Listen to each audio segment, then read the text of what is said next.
Chosen one. Understand that the quiet evolution of your life has created a shockwave you weren't fully told about. Those who once tried to manage and minimize you are now gripped by a low-grade panic as they watch the odds shift. The reality they face is undeniable. They had no idea you would become so influential and important, and now they can't find a single way to re-establish the control they once took for granted. There was someone who got close to you, close enough to see what you were made of, close enough to watch how you moved, how you built things, how people responded to you when you were simply being yourself. And what they saw in you did something to them. Not something good, but something complicated. Something that mixed desire with resentment and curdled into a single driving need to possess what you had, or failing that, to make sure nobody else could benefit from it either. This is the person who got in your face, right up close, finger pressed into your chest, into your space, into your life, saying you, like your name was an accusation, loud, aggressive, performed for an invisible audience. They needed to believe them more than they needed the truth. They needed you to react. They needed you to match their energy, to get loud back, to give them the scene they were auditioning for. A reaction would have made them the protagonist. If you fought back, you became the problem. If you exploded, you proved their point. If you disappeared, you confirmed everything they had whispered about you to people who might have helped you. That was the trap. React and lose, disappear and lose. There was supposed to be no third option, but you found one. You went still, not because you were weak and not because you were defeated, but because something in you, something ancient and intelligent and operating several moves ahead, understood that the most powerful thing you could do in that moment was to simply refuse to give them what they came for. You stood there like a mountain being yelled at by wind, and wind always does the same thing when it hits something unmovable. It changes direction, and it starts blowing everything back. You were absorbing things that were not yours. You were taking in accusations, frustrations, projections, and redirected rage that originated entirely inside someone else and had nothing to do with who you actually were. But because you were the closest available surface, it all landed on you. You held it, you processed it, you lay awake with it and turned it over, trying to figure out what part of it was true and what you would need to change about yourself to make the situation more manageable. That is exactly what they were counting on. Not just your silence in the moment, but your self-interrogation afterward. A person who is fundamentally decent, who actually cares about getting things right, will naturally turn inward when accused, even when the accusation is dishonest. They were not looking for truth, they were installing doubt. And doubt, once it enters someone who genuinely examines themselves, can do real damage.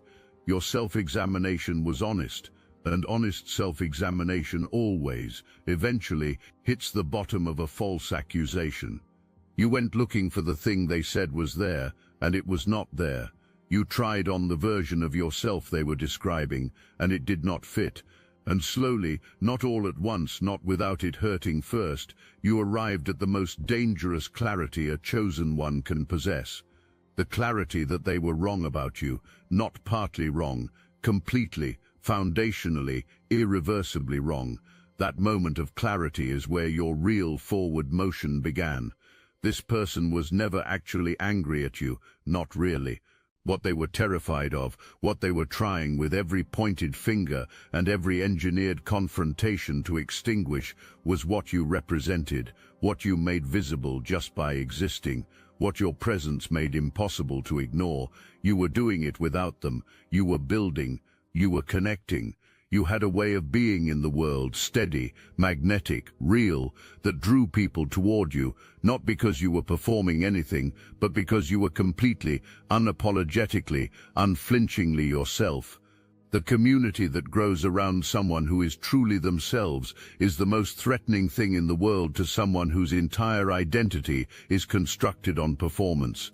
Your authenticity proved that the manipulation was never required and that the control was always fear wearing a costume. They were jealous, let me say that plainly, and let it land, deeply, shamefully, existentially jealous. not of your things, of your nature, of your ability to build something real in a world they could only navigate through performance, of the way people responded to you, of the way your energy created belonging wherever it went. Jealousy, when it lives inside someone without a moral center, does not stay quiet. It moves, it makes plans. They did not just hope you would fail, they worked to make sure of it. They got things blocked, taken down, and discredited. They went to people in your circle, people who might have stood beside you, and whispered the right doubts into the right ears at the right moments. This was not one person acting alone out of impulsive emotion. This was calculated, this was coordinated, this was a deliberate strategy built on one single assumption they were counting on with everything they had, that you would never become too big to stop. If this touched your heart and mind, hype this video so more chosen ones can receive this message. What you need to fully see is how specific the sabotage was. This was not vague opposition. They identified what you were building and moved against the exact thing, the work, the platform, the opportunity, the connection that would have accelerated your growth. Those were the precise targets. They were watching your momentum closely enough to know where you were heading before you fully arrived there, and they positioned themselves between you and it. Think about that. They were paying that much attention to you. While you were focused on building, head down, doing the actual work, they were watching and mapping and calculating which doors to close before you could reach them. That is not the behavior of someone who thinks you are nothing. That is the behavior of someone who is afraid of what you are becoming. And every door they closed, you eventually found another way through. Not always immediately and not without cost, but the closed doors never stopped the building. They slowed it, yes. They rerouted it. They made it harder and more circuitous than it should have been, but the path kept finding another way around, over and underneath when it had to. That is why you are here, not because nothing tried to stop you, because everything that tried to stop you ran out of moves before you ran out of determination. There is a moment in every chosen one's journey that does not look like a victory when it is happening. It looks like the bottom. It looks like the end of something rather than the beginning.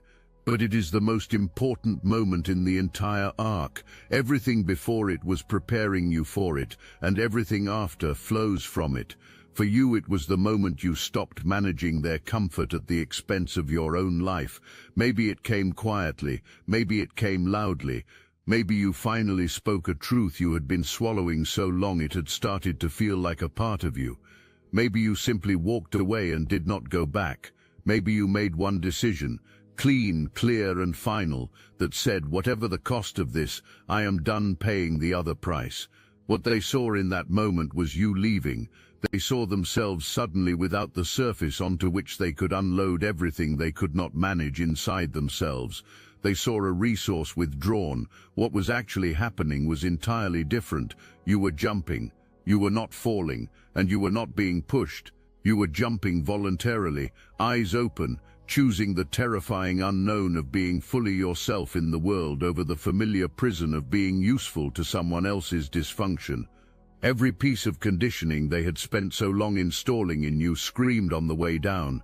The screaming stops. It stops faster than you expect.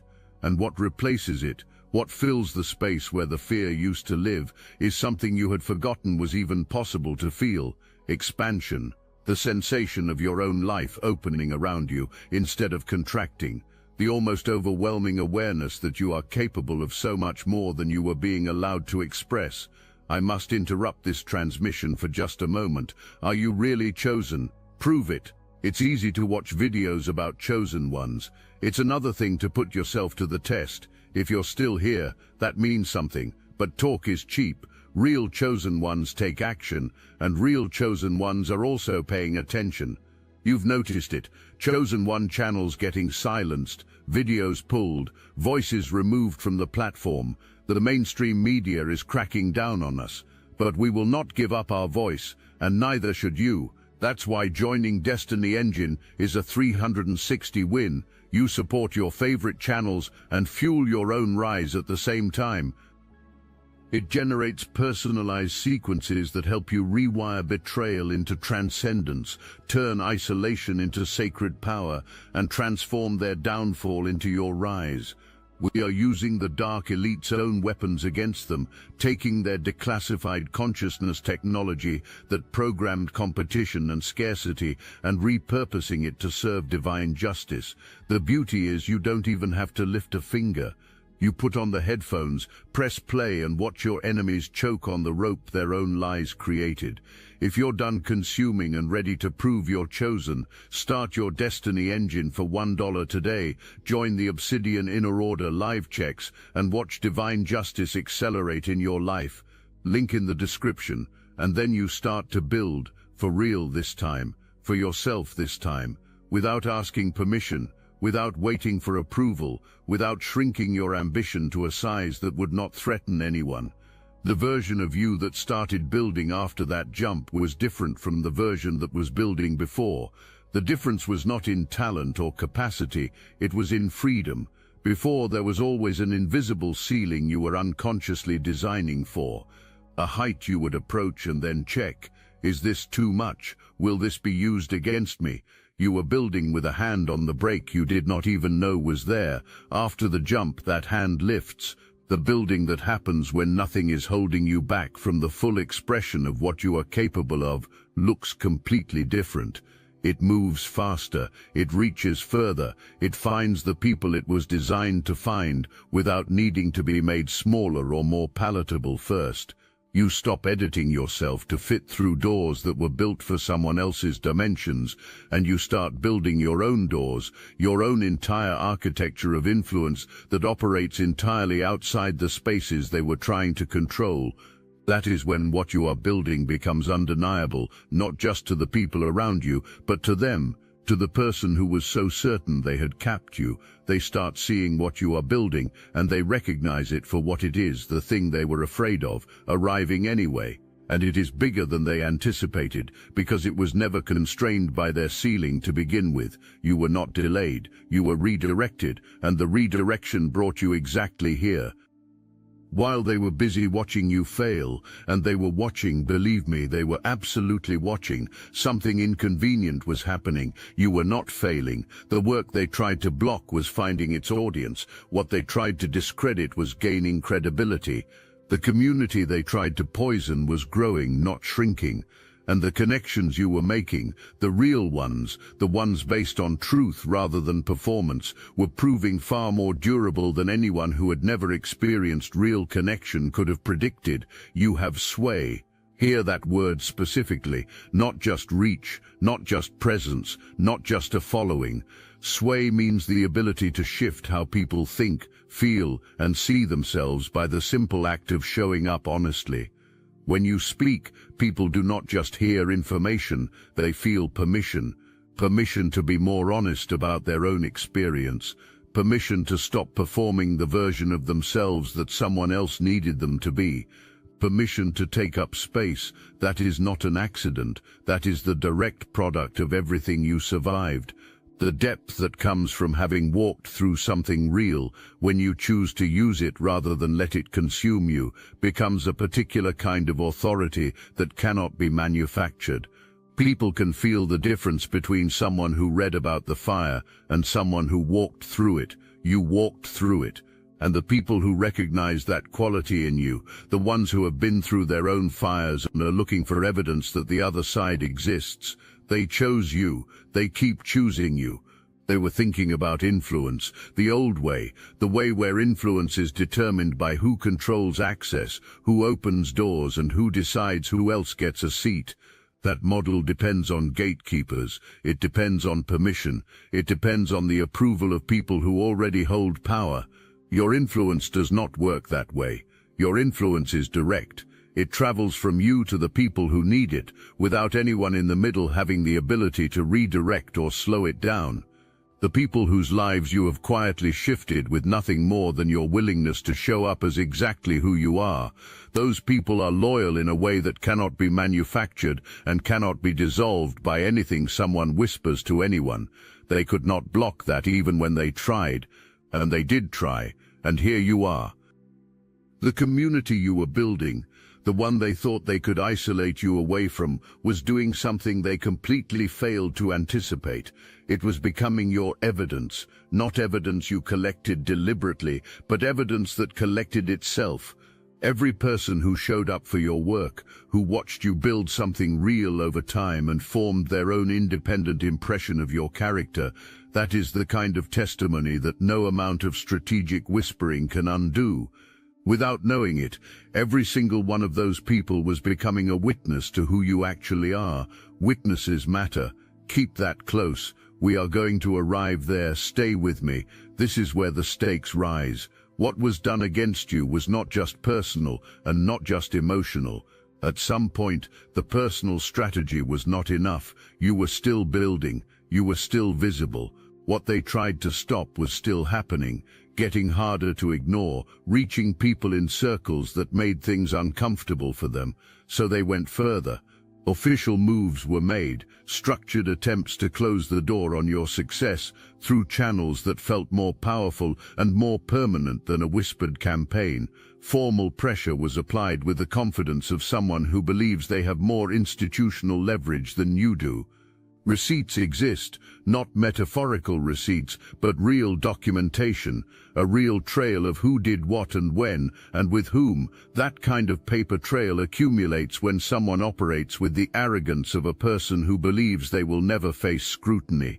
And when that documentation surfaces, it tells its picture with devastating clarity. It is surfacing now. Information is coming forward. People who knew things and stayed quiet are finding their voice. Patterns that seemed disconnected are resolving into a coherent picture, one that shows exactly who did what to whom and with what level of premeditation. When someone makes an official move against you, they also formalize the record against themselves. Every action taken inside an official process creates documentation. Every claim requires something in writing.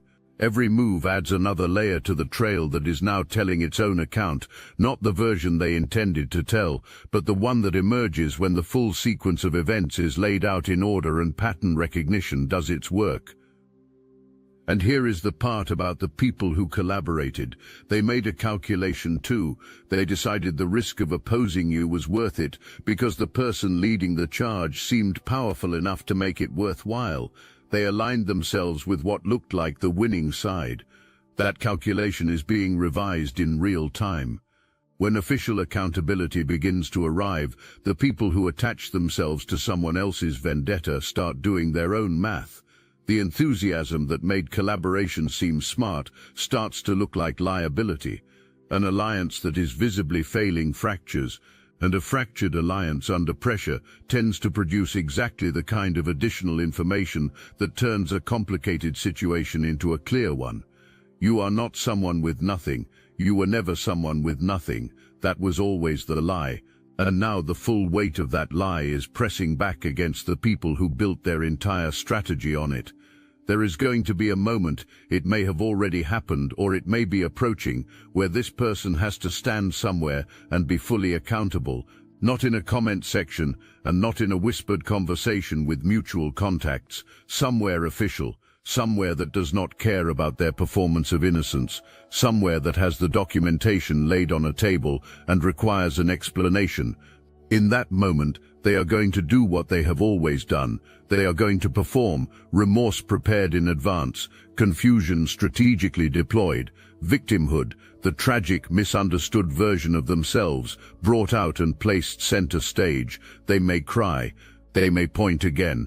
Only this time, the finger is directed at the difficulty of their own circumstances rather than your face. They are going to ask for mercy, and accountability is going to say something quiet, final, and completely unmoved by the performance. Where was your mercy? Where was your compassion for the person you deliberately undermined? Where was your grace when you held all the power and they held none? Where was your restraint when you were planning in the dark and executing in the light? You do not get to perform mercy as a strategy when you demonstrated none as a practice. The people whose job is to distinguish performance from truth have seen performances before. Wanandan, they have sat across from people who cry on cue and speak the language of accountability while demonstrating none of it. They are not moved by the production, they are moved by the evidence, and the evidence belongs to you. On one side sits a performance, language designed to reframe every documented action as a misunderstanding, a reaction, a response to provocation. The entire presentation is built on the hope that if it is delivered convincingly enough, people will choose the performance over the documentation. On the other side sits you, not what you say about yourself, but what actually exists. What exists is the body of work. What exists is the community that formed around it independently, the people who showed up unprompted to speak to who you are. The documented reality of what you built while someone was actively working against you building it, and the completely undeniable fact of where you are now versus where they needed you to stay. That contrast does not need you to argue it, it makes its own case. The authority in that process, the people whose function is to weigh evidence against performance, are moved by the record, and the record is yours. This is the moment you need to let yourself inhabit fully. Not with gloating, and not with the kind of victory that cheapens itself by needing an audience, but with the quiet, bone-deep certainty of someone who did the right thing consistently, built something real, honestly, refused to become what was done to them, and is now watching reality confirm what they always knew. You were right about yourself, the whole time, even in the moments the doubt crept in, and even in the moments their voice was louder than your own. You were right. And now the record reflects it. There is nothing left to revise. This entire situation, from the pointed finger at the beginning to the official process in the middle, was never actually about destroying you. It was about proving something to themselves. They needed to win against you because losing against you meant acknowledging something they could not afford to face, that what you have is real, that the influence you carry is legitimate, that the community around you chose you freely, not because you performed for them, but because you offered them something true, that you, without their approval, without their permission, and in fact actively against their interference, became someone significant. If all of that is real, then every justification they built about why they were more deserving and more entitled to influence than you completely collapses. The entire architecture of their self-concept, built on the premise of your inadequacy, crumbles the moment your adequacy becomes impossible to deny. This was never really about you. It was about their inability to survive being wrong about you. They are watching you obsessively. They are going through what you create and looking for something to use, a mistake, a vulnerability, a moment of uncertainty they can point to as evidence that you are not what people now understand you to be.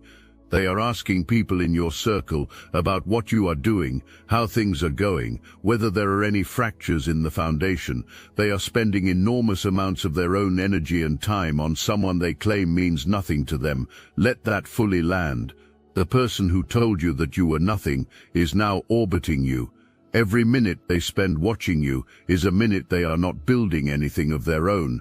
Every unit of energy directed at monitoring your life is a unit that is not going toward creating anything real in their own.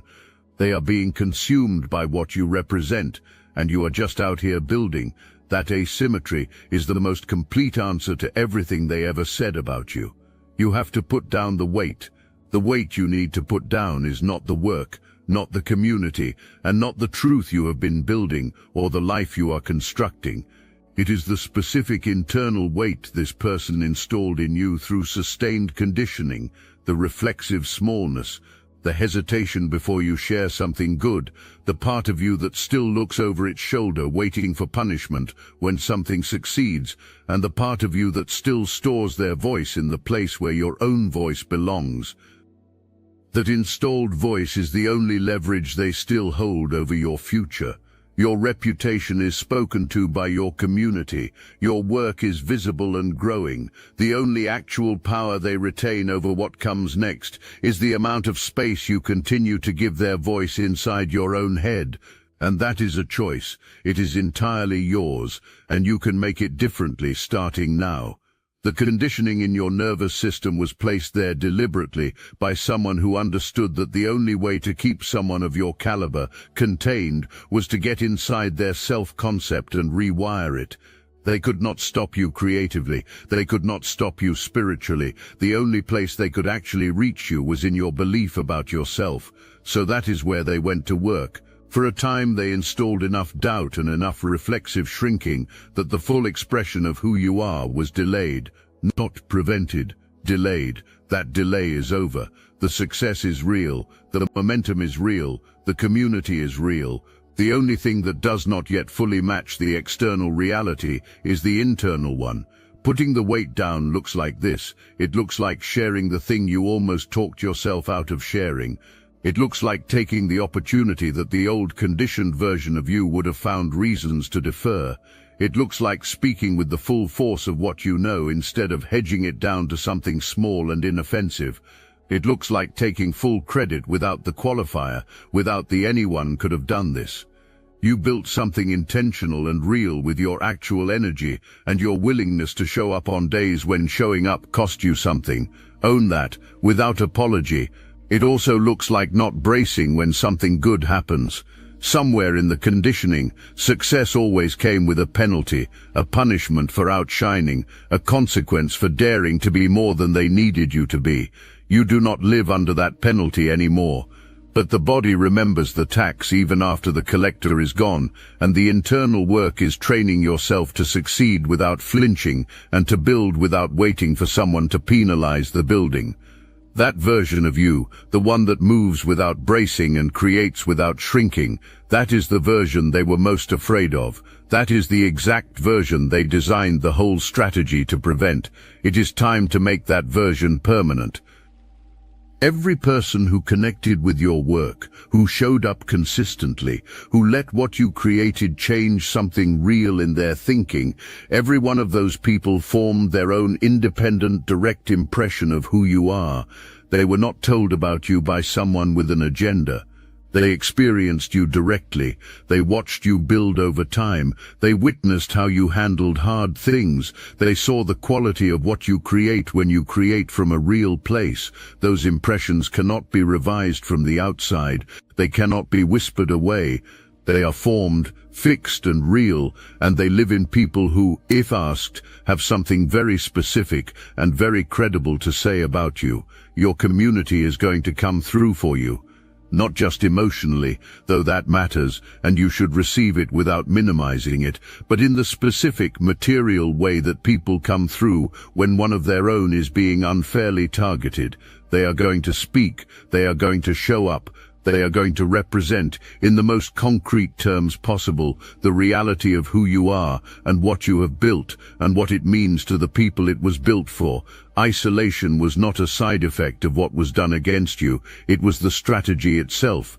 Keep you alone enough, quiet enough, and doubting yourself enough, and there is no one left to contradict the version of you being constructed for people who might have mattered. But isolation requires compliance. It requires you to accept the isolation as a reflection of your actual value. You did not do that. You kept connecting even when it was hard. You kept showing up even when the conditioning whispered that perhaps you really were as difficult as they claimed. You reached out anyway, and the people you reached toward in the uncertainty, they saw what they saw. They formed impressions without agenda, just by paying attention over time. That is what your community represents, not a fan base, witnesses, and they are ready.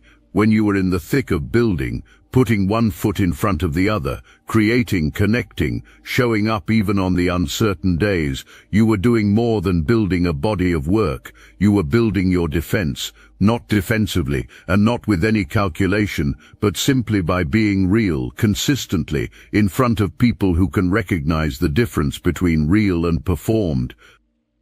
The person who moved against you built something else entirely, a documented pattern of behavior, and the profound irony is that the same qualities they spent so long trying to undermine, your connection, your visibility, your influence, are the exact qualities now making their position indefensible. When this person looks at what you have built, the community, the influence, the reach, the respect, the undeniable substance of where your life has arrived, something in them is going to break. Not in a sympathetic way, but in the way things break when they can no longer hold the pressure of being catastrophically wrong. They are going to reach for whatever levers still feel accessible and pull them with the desperate energy of someone who cannot accept that the game has ended. And the people with actual authority who observe that desperation are going to see it for exactly what it is. Not the fury of someone who was wronged, the fury of someone who got caught. A request for mercy is going to arrive with every performance tool in a very practiced arsenal. The waterworks, the framing of themselves as the real sufferer, the suggestion that surely grace should be extended toward them, the same grace they never once extended toward the person they spent so long trying to bring down. The universe is not cruel, but it is precise. You do not get to systematically work against someone's success and then claim compassion from the same mechanisms you used as weapons when those mechanisms turn toward you. The ask does not land. And here is something else that goes onto their permanent record, not just the official documentation, but the record of who they proved themselves to be when they believed they had enough power to act without consequence. That record becomes the context through which people who encounter them going forward will understand what they are truly capable of. In the most practical sense, it protects people who might otherwise have been the next target. This is a dimension of your influence they never anticipated. The community they tried to isolate you from is now the community that amplifies the truth. Every move made to suppress your voice gave your voice more reason to be heard. They tried to subtract from you and created the very conditions under which everything multiplied. They had absolutely no idea that is how chosen ones work, and now it is too late for that knowledge to do them any good.